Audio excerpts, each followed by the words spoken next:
Manajemen Sriwijaya FC kembali menegaskan isu mengenai tunggakan keuangan tidak lagi relevan.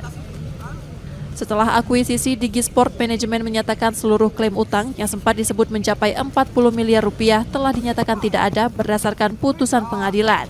Meski klub sebelumnya diwajibkan melunasi pajak sebesar 4 miliar rupiah. Isu tersebut dinilai berdampak pada kepercayaan calon sponsor yang kini lebih berhati-hati untuk bergabung. Ini sangat merusak branding Sriwijaya FC. Akhirnya sponsor itu masuk, ngelihat Sriwijaya FC ada utang 40 M itu, ketika dia pengen beli bantuan, takutnya ntar itu bakal dipakai untuk bayar utang, seakan-akan kayak gitu. Tapi bukan untuk beli pemain, untuk nge-branding brand mereka yang ada di baju SFC ke depannya kan. Nah ini sangat merugikan klub Sriwijaya FC. Untuk menjaga operasional klub, manajemen Sriwijaya FC mengaku masih banyak mengandalkan dukungan dan internal dari para pengurus. Nur Muhammad, Kompas TV, Palembang, Sumatera Selatan.